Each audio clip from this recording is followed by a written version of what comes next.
Saudara ex-Kapolres Bima Kota Nusa Tenggara Barat menjadi tersangka usai terjerat kasus peredaran narkotika. Bahkan diduga ada setoran 1 miliar rupiah ke kantong mantan Kapolres. Mantan Kapolres Bima Kota, AKBP Didik Putra Kuncoro, kini berstatus tersangka dalam kasus peredaran narkoba. Status ini didapat setelah Bareskrim Polri melaksanakan gelar perkara pada Jumat siang.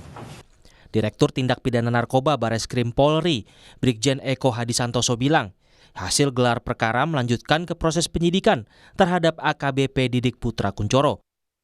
Sebelumnya, mantan Kasat Narkoba Polres Bima Kota, Malaungi, juga sudah berstatus tersangka dan dipecat tidak hormat dari kepolisian. Tidak mau disalahkan sendiri, Malaungi berkilah apa yang dilakukannya atas perintah Kapolres. Bahkan dia mengaku memberi langsung uang 1 miliar rupiah dari bandar narkoba kepada AKBP Didik Putra Kuncoro. Klien kami menjalankan perintah atasan, yaitu Kapolres.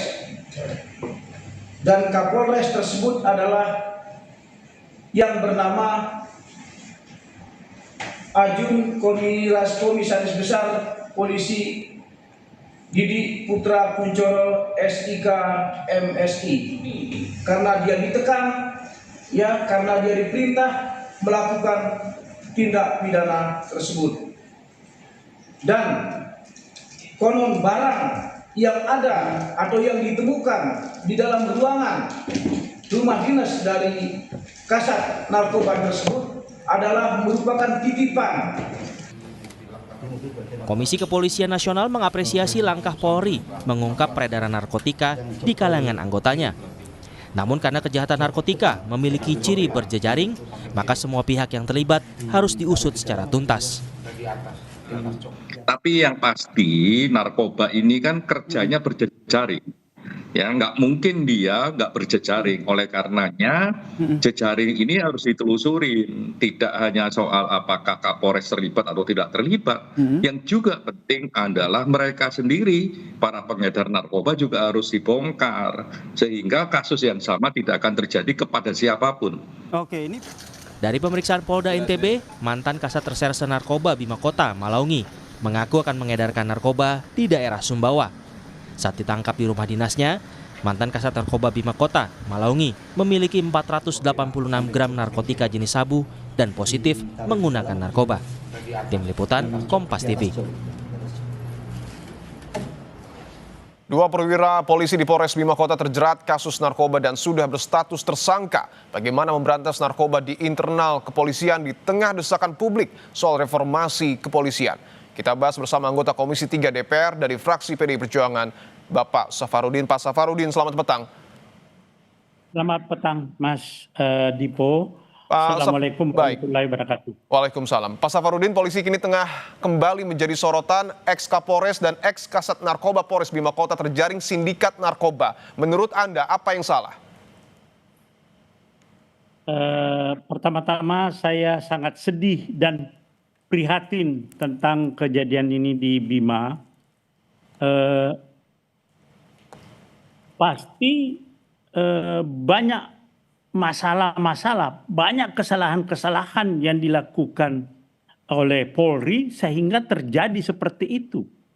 Saya katakan bahwa pertama ini kan pertanda bahwa kita ini memang harus menjadi perhatian khusus terhadap reformasi Polri di bidang kultur perilaku Polri yang harus menjadi perhatian kita. Ini terbukti lagi, harusnya dia memberantas, malah dia ikut mengedarkan. Ini kan luar biasa ini. Kewenangan Polri yang diberikan kepada mereka disalahgunakan. Nah, kalau saya pertama harus kita memang akan memulai untuk jangka panjang rekrutmen Polri itu. Jangan sampai lagi ada polisi yang masuk tanpa dengan bayar-bayar, sehingga Polri yang jadi sehingga yang kalau jadi polisi nanti malah cari duit di situ polisi, tidak punya ketahanan untuk godaan-godaan.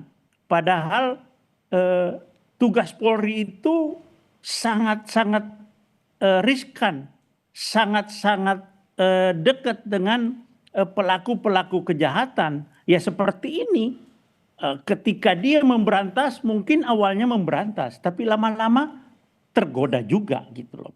Oleh Oke. karena itu rekrutmen Polri ini harus betul-betul kita bersihkan supaya orang yang masuk polisi itu punya kompetensi, punya ketahanan. Oke. Yang kedua Mas, nanti Ya. setelah masuk itu ada asesmen. Jadi Assessment. menempatkan orang jadi Kapolres itu harus di asesmen. Oke, bahwa kita masih ingat betul selain perwira menengah yang ada di Polres Bima Kota, tetapi juga kita tahu bahwa perwira tinggi ex Kapolda Sumbar Teddy Minahasa juga terjerat kasus yang sama. Anda pernah berkecimpung di dunia kepolisian, seperti apa sebenarnya modusnya, Pak Safarudin? Ya memang kalau Polri itu tidak punya ketahanan, tidak punya kemampuan untuk pola hidup sederhana, tidak punya ketahanan di dalam godaan-godaan setiap saat, ini setiap saat akan muncul itu bahwa pelaku-pelaku kejahatan ini selalu menggoda kepada. Tapi ada jejaringnya, Pak Safarudin. Artinya di internal polisi apakah ada jejaringnya? Karena Kasat Res Narkoba juga menyebut ini atas instruksi dari ex Kapolres Bima Kota. Iya, karena ini kan sindikat. Narkoba ini sindikat. Kalau kita usut-usut dari mana barangnya pasti akan mendapatkan jejaring. Karena itu kan itu gunung es. Jadi di bawahnya itu masih banyak sekali yang belum terungkap. Kalau ada yang terungkap seperti di Bima ini, Ya. berarti di bawah juga masih banyak jejaring-jejaring yang Oke. harus dibongkar gitu. Oke. Ya, Di bawah masih banyak yang ingin saya tanyakan, jika Kasat Res Narkoba ini harus memberikan setoran ke Kapolres, apakah kemudian di tingkat atas Kapolres juga memberikan setoran kepada atasannya? kemungkinan Kemungkinan seperti itu. ada. Oke. Karena dia ini kan jejaring semua, makanya orang yang mau menduduki suatu jabatan juga harus dicek rekam jejak dia. Seperti apa sih selama ini, mulai dia Ibda menjadi Ibtu dan seterusnya, mulai dari Kapolsek dulu, kasat segala macam di Polres, harus punya rekam jejak, jangan sembarangan Oke. menempatkan orang. Gitu. Oke. Untuk proses pembuktiannya ini akan seperti apa ke depan, Pak Safarudin? Ya kan dua perwira itu kan sudah dijerat hukuman pasal 609 ayat 2 huruf A, yaitu memiliki di atas 5 gram dan ancaman hukumannya kan 20 tahun itu. Ya. Dan dikenakan pasal-pasal berlapis. Nah, itu kan mudah-mudahan ini memberikan efek jera. Tetapi yang saya mau ingatkan kepada institusi Polri ini, saya Purnawirawan Polri kebetulan juga di Komisi 3 sangat-sangat prihatin. Mudah-mudahan ke depan tidak akan terjadi lagi polisi seperti ini.